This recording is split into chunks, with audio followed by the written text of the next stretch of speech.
Hey guys, what's up? It's Rygar the Destroyer, and today we're going to be taking a close look at Dexter Jetster from the Attack of the Clones series of figures.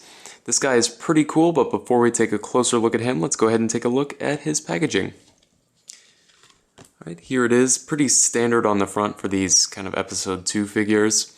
On the back, it's got a brief description. If you'd like to read that, you can just pause the video. Then over here on the side, it's got a picture of Dexter again, a couple pictures of the figure itself, and down here at the bottom, it's got the other figures that were released in this wave. So, like I said, pretty standard packaging here. So let's go ahead and get back to the figure.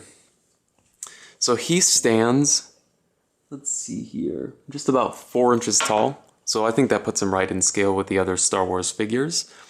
And this guy is really awesome. I know some of you are probably like, who is this guy? If you remember, he's the one that helps Obi-Wan identify the saber dart in Episode 2. So he's not in there for very long, so it's kind of strange that he got a figure, but they did an amazing job. Before we talk more about that, though, I want to show his accessories.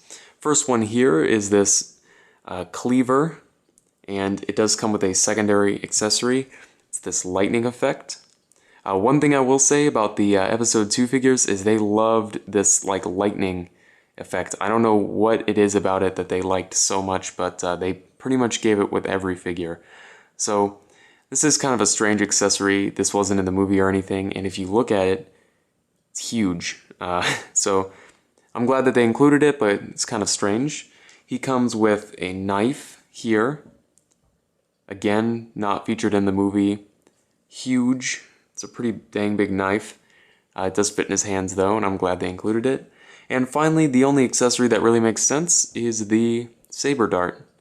And this one is a little bit oversized, but of course if it was the size it was in the movie, you know, you'd lose it instantly. So I'm glad that they included this as well. So as far as the figure itself goes, he just looks amazing, like I said.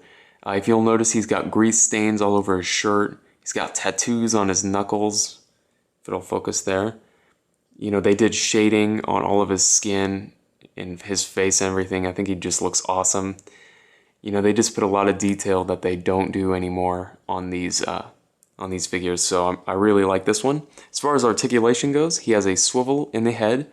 It is kind of blocked by his like droopy throat thing. I don't know exactly what that is. He's got swivel in all of the shoulders of his arms. This one here on mine, the lower one, is kind of stuck.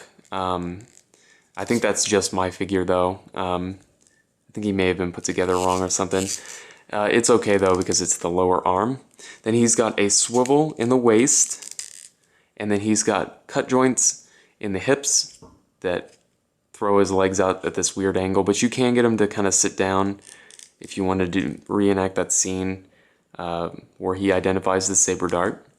So overall, I would say if you can get this guy at a good price, he's probably worth picking up just because they did a nice job on him. You know, he's not the most articulated or the most well-known character, but I think he turned out really amazing. So if you have any comments or questions about this guy, go ahead and leave them down in the comments section below, and I guess I'll see you later.